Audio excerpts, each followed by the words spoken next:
یہ کہانی 13ویں صدی کی ہے، جب دہلی سلطنت اپنے عروج پر تھی۔ دہلی کی گلیاں وسیع اور محل عظیم تھے، لیکن عوام کی زندگی سخت محنت اور مشقت میں گزرتی تھی۔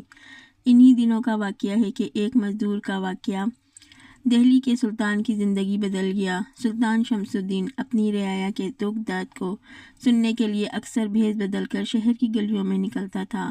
ایک دن وہ رات کے وقت مزدوروں کے ایک قافلے کے ساتھ چل پڑا۔ مزدور سارا دن اینٹیں دھوتے اور رات گئے تھکے ہارے گھر لوٹتے تھے۔ سلطان نے ایک مزدور کو دیکھا جو کمزور اور ضعیف تھا، لیکن اس کے چہرے پر صبر کی روشنی جھلک رہی تھی۔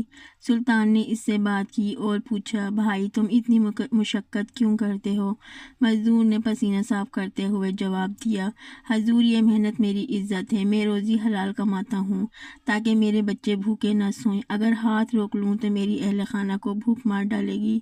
سلطان نے پھر پوچھا، کیا تمہیں شکایت نہیں کہ بادشاہ اور امیر لوگ آرام سے زندگی گزار رہے ہیں جبکہ تم جیسے مزدور مشقت میں ڈوبے رہتے ہو؟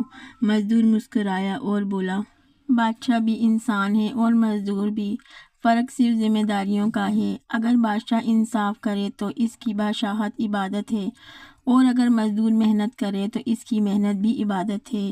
یہ سن کر سلطان کا دل ہل گیا۔ اس نے سوچا کہ واقعی رعایا کا سکون ہی اصل بادشاہت ہے۔ اگلے دن وہ محل واپس آیا اور وزیروں کو بلا کر حکم دیا کہ مزدوروں اور کسانوں پر لگے ہوئے بھاری ٹیکس کم کیے جائیں۔ اس نے کہا، اگر دہلی کے مزدور خوشحال ہوں گے تو دہلی کی سلطنت مضبوط ہوگی۔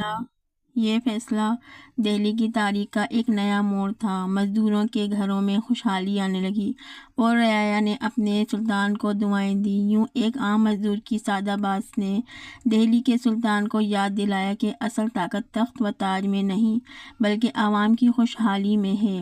یہ کہانی ہمیں یہ سبق دیتی ہے کہ تاریخ میں بڑے فیصلے اکثر چھوٹے لوگوں کی سچائی اور محنت سے جڑے ہوتے ہیں۔